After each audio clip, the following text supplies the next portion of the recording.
The media keeps trying to sell this narrative, though, every time, whether it's Rubio or Bush or Kasich, because I don't think they can really, get their head around that Donald Trump is legit. But when you look at the polls from here on, and you got South Carolina, Trump leads by 16, Florida, Trump by 19, Michigan, Trump by 21, New York, Trump by 18, Maryland, Trump by 17, Pennsylvania, Trump by 10, Oklahoma, Trump by 10, Arkansas, Trump by 10. Texas is the only major state right now where that isn't leaning towards Trump. And even there, hometown boy Ted Cruz is not really, because he's Canadian, but even there, Cruz is only leading by 5. So, and New Hampshire is not some crazy ass state like Iowa was. We talked about it before. Even establishment Republicans are starting to line up behind Trump.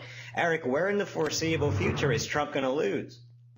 I actually don't think he will lose, but what I think is happening with the media and the reason they keep playing up these like 5th place finishes and stuff as being good is because they're hoping that they can stoke the flame long enough that Trump messes up and falls off. Unfortunately, with all the stuff he said in the past, that's never going to happen.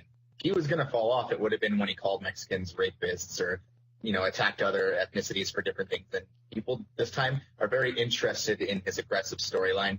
And I think, was it Bill Mayer who said something along the lines of that both Sanders and Trump are doing a very good job at capitalizing on the anger of the average American. And that's why they're emerging as popular candidates this time, because they really play on that vibe, whereas the Hillary Clintons, Rubio's, the other candidates are much more passive and status quo in a sense. It's Mar. People are it's always Mar. We're gonna have just a lesson on pronunciations of last names today. What was that, Peter? Oh, I'm saying people are always more moved by emotion than facts. I mean, that's essentially the basis of all advertising. And Trump, and we'll get to Sanders, but it applies to him as well.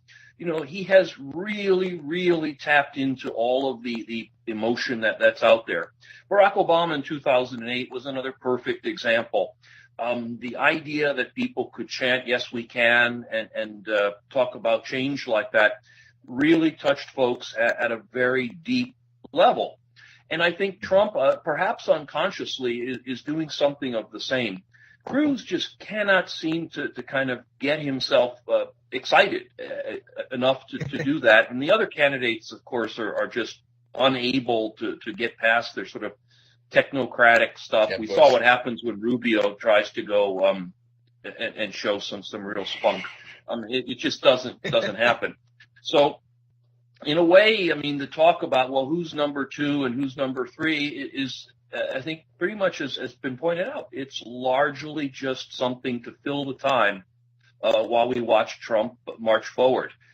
This is a terrifying election, because once you unleash these emotions, these forces, it's very hard to sort of calm them back down if the other side wins or if Trump wants to kind of switch the gears a little bit in a general election to appeal to a broader base. If I can add a point to that, Peter, I would say, too, that if the election does come down to a Sanders-Trump bid, I think that you might see a lot of people that are too afraid of Bernie Sanders' socialism go to Trump, because while he's crazy on certain things, he knows how to kind of manipulate that I hate immigration stance. And a lot of Americans, even if they're liberal, can be pretty against immigration at times. Josh, I just came back from oh, I'm sorry, Igor. I keep stepping on your lines. I just want to point out in a pretty unscientific situation, but my folks live in Florida in a retirement community, and I had a chance to really talk to a lot of serious Trump supporters. These were mostly elderly people, decent incomes, not rich people, not poor, certainly not poor people, and their support for Trump is extremely deep. They feel that he speaks to them on issues like America needs to stand up for itself in the world, on chasing out the bad immigrants. They vary on exactly who those bad immigrants are, but the idea that all these immigrants are overrun our country and things like that. And the idea of Trump saying we're going to make America great resonates with them. They rightly or wrongly remember, depending on how old they were, times after World War II when they believe, at least now, they believed America was great.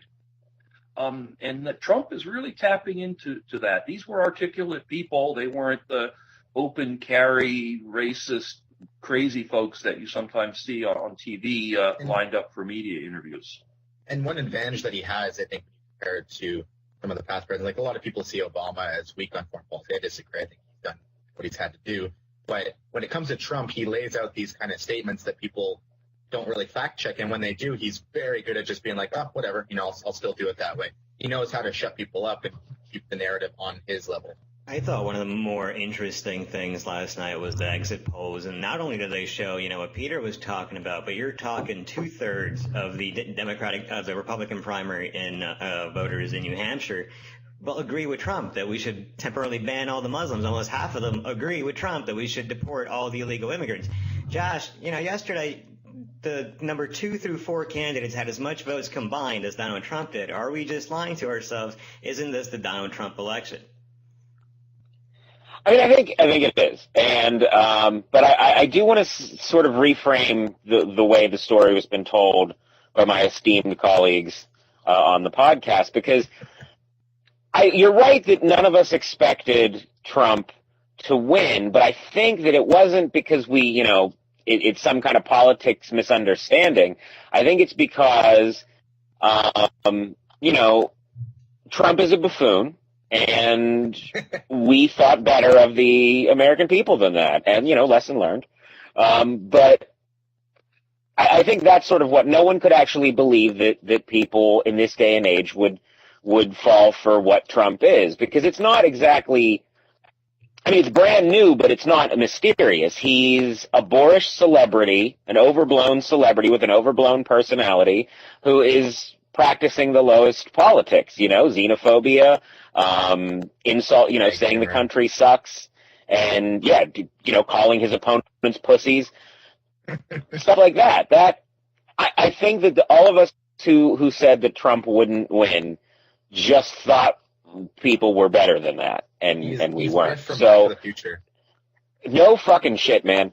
And the fact that 2/3 of people from in New Hampshire are like, yeah, let's ban Muslims for a while, shows that it was the greatest mistake that at least I made in terms of talking about how this election was going to go, was the faith I put in the voters themselves.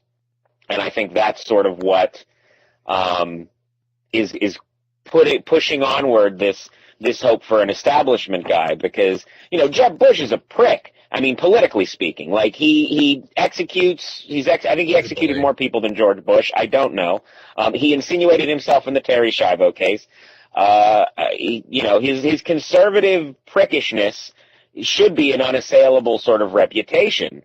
But people who take politics seriously understand that for as bad as the Bush dynasty is, they're not going to set fire to the place and walk away. Whereas guys like Trump and Cruz, they just might.